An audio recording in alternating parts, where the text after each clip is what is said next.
Hello बच्चों, नमस्ते। कैसे हैं आप सब लोग? उम्मीद है शानदार, जिंदाबाद, जबरदस्त होंगे।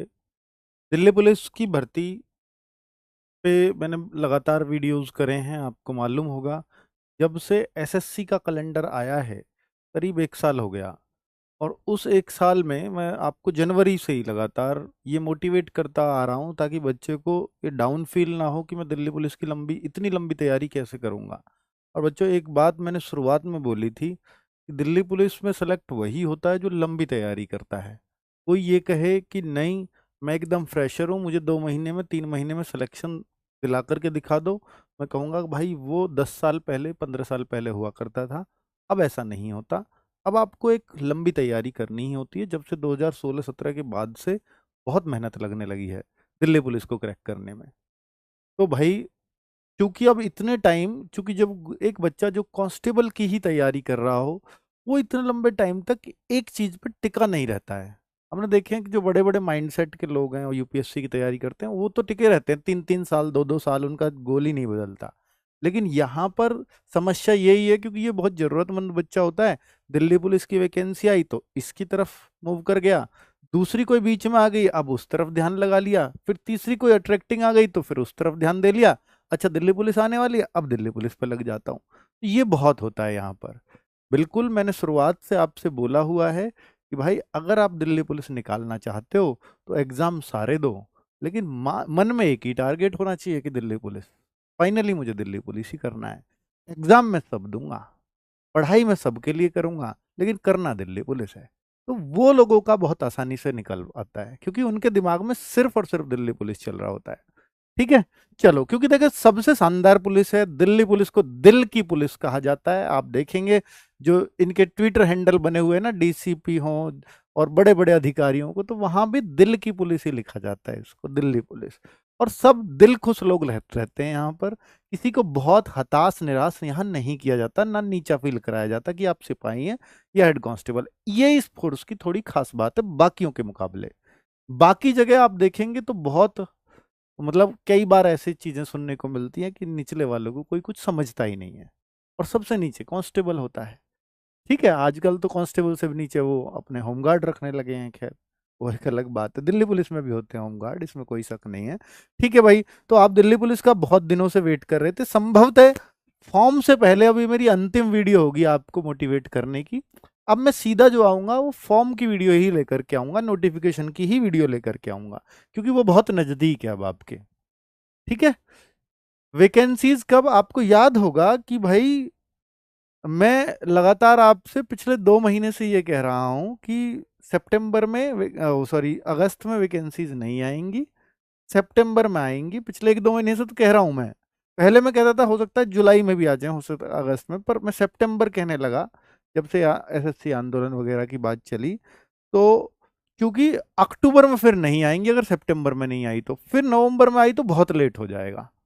उतना लेट इनको करना नहीं है, क्योंकि अक्टूबर में शायद ही कोई वैकेंसी देखने को मिलेगी आपको, क्योंकि वो उस टाइम उन्होंने बोला है कि ओटीआर का संशोधन करेंगे हम उस दौरान। तो यहाँ वैकेंसीज कब तक, तो अब आप ये पूरा कंफर्म मान लीजिए कि सितंबर में ही आ रही हैं। आप कहो सर 20 तारीख को आ रही है क्या, देखिए मैं ये बिल्कुल डेट फिक्स करके तो नहीं जा रहा हूँ, पर 20 से 30 सितंबर का महीना 30 तक का है ये भैया। तो इन 10-11 दिन के अंदर आपको फॉर्म देखने को पक्का ही मिल जाएंगे, इसमें कोई शक नहीं है। तो आप अपनी तैयारी में, मतलब मुख्य निश्चित रूप से लगे रह सकते हो। ठीक है, सबसे पहले कांस्टेबल, हाँ, पूरी उम्मीद है कि सबसे पहले आपको कांस्टेबल ही देखने को मिलेगा, और एचसीएम एडब्ल्यूटीपीओ ड्राइवर भी इसी महीने देखने को मिले, ऐसी उम्मीद जताई जा रही है। या हो सकता है कि अक्टूबर के फर्स्ट वीक तक ये लोग नोटिफिकेशन निकाल दें, क्योंकि अक्टूबर इन्होंने वैसे ओटीआर संशोधन के लिए रखा है। हो सकता है वो 7 अक्टूबर से शुरू हो जाए या 8 अक्टूबर से शुरू हो जाए। लेकिन जो है, अगर ये आएंगे तो ये बहुत अंतर नहीं होगा, कांस्टेबल, एचसीएम, एडब्ल्यूटीपी और ड्राइवर, ये 2-2 4-4 दिन के अंदर से या अंतर से ही आपको नोटिफिकेशन देखने को मिल सकते हैं। दिल्ली पुलिस में अगर आप फॉर्म्स की संख्या देखें तो 30 लाख के आसपास यहाँ फॉर्म भरे जाते हैं। इतना आप मान लीजिए, एक ऐसा कंपटीशन आपको फेस करना ही पड़ेगा। 30 लाख फॉर्म, ये 32-33 भी हो सकते हैं, ये 29 भी रह सकते हैं। ठीक है, पिछली बार के हिसाब से मैं आंकड़ा आपको बता रहा हूं, ये कांस्टेबल की बात है, बाकियों में इतने नहीं होते। एचसीएम में आप मानिए पिछली बार 15 लाख के आसपास फॉर्म थे, और एडब्ल्यू टीपीओ में आप ये मान के चल सकते हैं ये 6 लाख के आसपास, 6-7 लाख फॉर्म होते हैं। ठीक है, ड्राइवर में और कम होते हैं, तो ये शायद 2 लाख के आसपास, मेरे ख्याल से 2 या 3 के बीच में ड्राइवर में रहते होंगे फॉर्म। तो ये फॉर्म्स की एक संख्या होती है। Delhi police mock score analysis, इस बात बारे में बाद में आऊंगा, पहले मैं थोड़ा सा आपको बता देता हूँ। ये जो वैकेंसीज हैं ये 7565 हैं। अब आप देख रहे होंगे कि मैंने ये अपने व्हाट्सएप चैनल पर भी शेयर किया था कि अलग अलग कैटेगरी वाइज वैकेंसीज इतनी इतनी बन रही हैं। तो क्या ये सही है? बिल्कुल। देखिए, ये आउट कहाँ से होता है? क्या ये एसएससी की तरफ से कोई चीज आउट हुई है? नहीं, दिल्ली पुलिस की तरफ से एक प्रपोजल भेजा जाता है, किसको? एसएससी को, कि इन इन पदों पर भर्तियां आनी चाहिए। तो दिल्ली पुलिस में आर सेल से भेजा जाता है, रिक्रूटमेंट सेल से। वहां लोग होते हैं जिनका कोई भाई तैयारी कर रहा है, कोई बहन तैयारी कर रहा है, वो फोटो खींच के बस थोड़े से खुश हो जाते हैं, बस इतना ही है, वहीं से वायरल होता है। और कहीं कोई और ऐसा नहीं है कोई एसएससी से वायरल हुआ है ये। ठीक है, तो दिल्ली पुलिस से ये चीज वायरल हुई है। 4408 वैकेंसीज मेल के लिए और 2496 फीमेल के लिए। ये फीमेल का यहाँ पर जो कोटा होता है वो 33% होता है। कितना? 33% फीमेल का। ठीक है, तो अब आप देखेंगे तो इसका लगभग 33% ही ये बैठेगा। अब यहां आप देख रहे हैं 4408 और इन दोनों को जोड़ के तो 6900 कुछ आएगा। फिर बाकी वैकेंसी, तो बाकी वैकेंसी आप एक्स सर्विसमैन की कह सकते हो।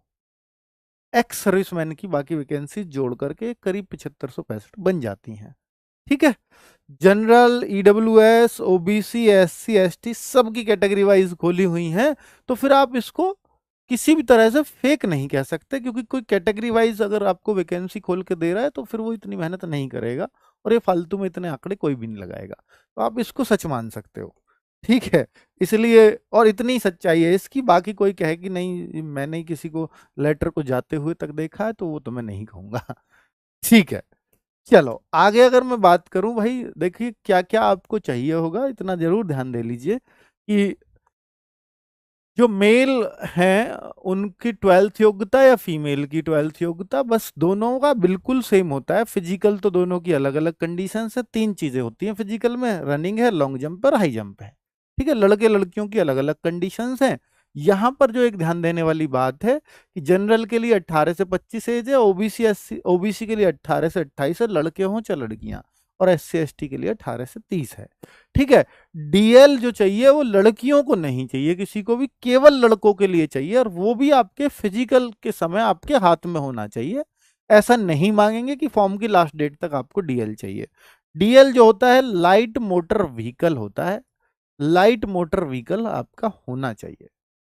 ठीक है, एलएमवी, तो एलएमवी एक होता है लर्निंग, जैसे ही आप जाओगे 1-2 दिन में आपको लर्निंग काट के दे देते हैं कि ये लो लाइसेंस, अब चलाओ इससे। वो नहीं चल सकता उससे, वो नहीं चलती है लर्निंग। लर्निंग के 3 महीने बाद या 3 से 6 महीने बाद तक का समय कई कई जगह मिलता है, तो तब वो आपका डीएल बन के हाथ में आता है।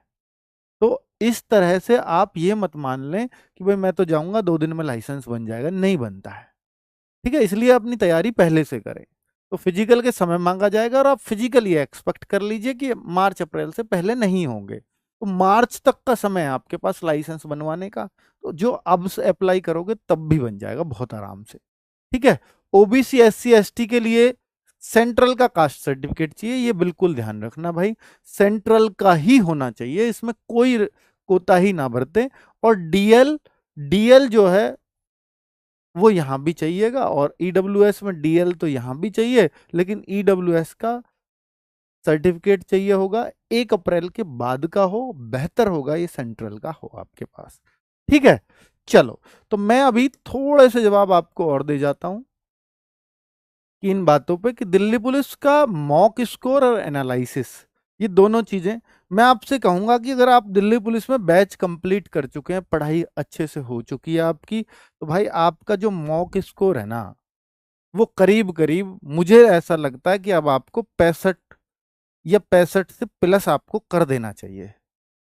आप 60 भी ले आओगे ना, मैं आपको दिसंबर जनवरी तक, जब तक एग्जाम होगा, मैं आपको 75 तक पहुंचा दूंगा। आप 60 अपने आप ले आओ। ठीक है, कैसे पहुंचा दूंगा? क्योंकि एक हथियार है हमारे पास, एनालिसिस। ये एनालिसिस हर संडे आया करेगा, जिसमें मैं आपको बताऊंगा कि आपकी कमियां कहाँ चल रही हैं। और इसको मैं बहुत जल्दी शुरू करने वाला हूं। आपके आज इतने मार्क्स आए हैं तो कट ऑफ से आप अभी इतना नीचे हो, ये मैं आपको बताऊंगा। जो बच्चा 75, तो मैं इसको तो सेफ स्कोर कहता हूं। अगर कोई बच्चा ऐसा स्कोर करने लगा है तो उसको तो दुनिया की कोई ताकत शायद ही रोक पाए सिलेक्शन लेने से। और 75 स्कोर करना आपको आरडब्ल्यू के मौके में थोड़ा मुश्किल लग रहा होगा, उतने आसानी से होता नहीं है। लेकिन अभी पिछले कुछ टेस्टों में अगर आप 60-65 भी चल रहे हो तो बहुत अच्छी स्थिति में हो, पहुंच जाओगे। 75 तक आपका रियल टेस्ट स्कोर पहुंच जाएगा।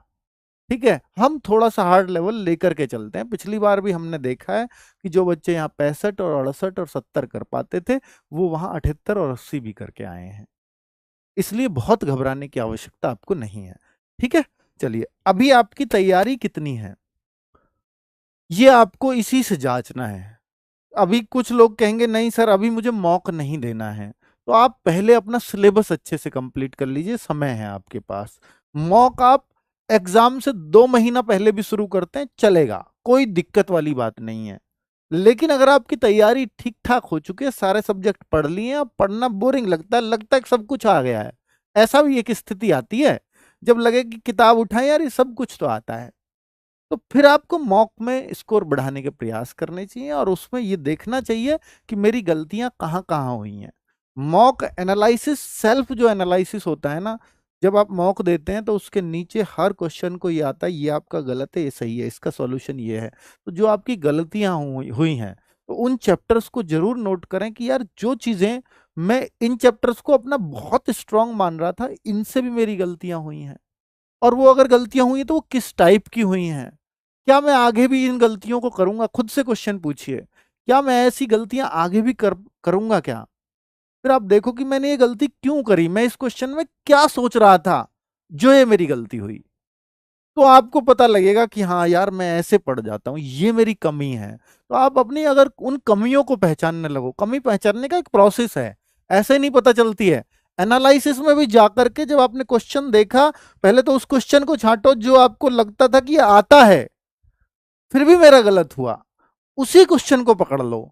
फिर सोचो ये क्यों गलत हुआ, और ये सेम डे जिस दिन टेस्ट दिया है उसी दिन देखोगे तो आपको पता लग जाएगा ये क्यों गलत हुआ। और जो क्यों गलत हुआ ये जवाब आपको मिल गया तो उसको आप कहते हैं कमी मैंने अपनी पकड़ ली। और जिसने अपनी कमी पकड़ ली उसका सिलेक्शन ना हो भला, वो धीरे धीरे उन पे काम करना शुरू कर देगा, हो जाएगा सिलेक्शन। बहुत मुश्किल चीज नहीं है सिलेक्शन। आप ही में से हर बार 7,500 8,000 लोग दिल्ली पुलिस में जाते हैं। ठीक है, इसलिए बहुत घबराने की आवश्यकता नहीं है, और ऐसा भी नहीं सोचना है कि 30 लाख है भाई, 30 लाख है। ठीक है, तो देखिए जब भी आप घर से ये सोच करके निकलते हैं ना कि कंपटीशन बहुत बड़ा है, मैं कांस्टेबल लेवल पे कह रहा हूँ बहुत बड़ा है, तो आप यकीन मानिए जब आप एग्जाम में बैठेंगे तो आपको लगेगा, अगर आप तैयारी के साथ बैठते हैं, कि कंपटीशन कुछ भी नहीं है। और जिस दिन आपका एग्जाम निकलना शुरू हो जाएगा ना, तो आपको ये कंपटीशन सिर्फ एक नंबर लगेगा, फॉर्म सिर्फ नंबर लगेंगे, लोग नहीं लगेंगे। ये तो एक नंबर है, लोग तो थोड़े से ही होते हैं जो तैयारी कर रहे होते हैं, है ना। चलो, तो ये नया बैच यकीन कब तक, अगर आप ये पूछना चाहते हैं तो ये मैं अब फॉर्म आ ही रहे हैं, बहुत ज़्यादा समय है नहीं फॉर्म में, तभी ले आऊँगा, अब तक रुका हुआ हूँ तो भाई, है ना। तो जो बच्चे ये है नहीं सर हम तैयारी करना चाहते हैं, तो भाई यकीन बैच ले लो, ये वाला आपको फ्री मिलेगा ही मिलेगा, क्यों टेंशन लेनी है। चलो, तो ये एनालिसिस मैं भी जो संडे का शुरू करूंगा वो भी आपका फॉर्म आता ही उसके बाद मैं आपका शुरू कर दूंगा, उसको टेंशन वाली बात नहीं है। चलिए अभी देखो एक चीज, कोई बच्चा ये सोचते हैं कई बार कि कंप्यूटर पर कितना फोकस करें, क्योंकि ये सब्जेक्ट ऐसा है जिसको आप और एग्जाम्स के लिए नहीं पढ़ते हो।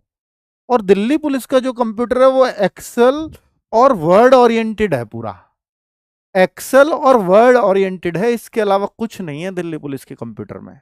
आप देखो 10 में से 7 क्वेश्चन एक्सेल और वर्ड के हर सेट में आपको मिलेंगे, 10 में से 7। अगर आपने उनको ढंग से पढ़ लिया, मुझे लगता है कि कंप्यूटर आपका बहुत आसानी से हो जाएगा। और उन सबको पढ़ाने के लिए हमारे पास कौन है, शिवम मास्टर जी, बहुत शानदार पढ़ाते हैं। और सब बच्चा जो दिल्ली पुलिस की तैयारी करता है, वो एक एक बच्चा उनसे वाकिफ है कि वो कितना शानदार पढ़ाते हैं। और एक बुक भी आती है भाई कंप्यूटर की, ठीक है। तो वो आप अगर कर लेते हैं तो हमने उसमें कोशिश की है कि 100 पेजेस के आसपास समेट दिया जाए, जिससे बच्चे को बहुत अननेसेसरी ना पढ़ना पड़े, इतना ही पढ़ना पड़े जितना एग्जाम ओरिएंटेड, क्योंकि हमें पता है कि इतना ही आता है दिल्ली पुलिस में। पिछली बार आपको पता होगा, जो बच्चे साक्षी हैं इस बात के वो बताएंगे भी, कि 3 मैराथन इन्होंने ली थी। अगर जिस बच्चे ने वो 3 मैराथन देखी, हालांकि उन पे मिलियंस व्यूज हैं, तो जिन्होंने भी वो देखी, तो ऐसे बहुत सारे कमेंट्स हैं उन मैराथन्स के नीचे, आज भी आप पढ़ सकते हो कि सर मैंने केवल 3 ही मैराथन देखी थी आपकी। तो एक उन्होंने एक्सेल पे लगाई, एक वर्ड पे लगाई, और बाकी सारे टॉपिक्स एक में कवर कर दिए जो बचे कुछ। तो वो 3 मैराथन लगाई थी, वो शायद 6-7 घंटे की हैं।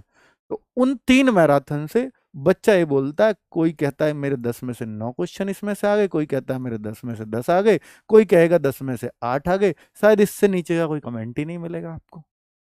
तो ये ताकत है उनकी, क्योंकि ये एक्सपीरियंस बोलता है, ठीक है। तो आपको ये पता लगेगा कि भाई हाँ, कंप्यूटर आपको बहुत फोकस करने की आवश्यकता नहीं है, वो फोकस करके आपका मास्टर आ रहा है कि आपको क्या पढ़ना है वो डिलीवर करेगा, उसको पढ़ लीजिए, वो मोर देन सफिशियंट होगा। उसके अलावा आपसे दिल्ली पुलिस में तो कुछ नहीं पूछने वाला, क्योंकि वो भी समझते हैं कि यार दिल्ली पुलिस के कांस्टेबल से हम कितना कंप्यूटर पूछेंगे, इतना सा जितना वो जानना चाहिए उसको। कंप्यूटर इंजीनियर तो उसको नहीं बनाना है, हमें ना चाहिए वहां पर, है ना।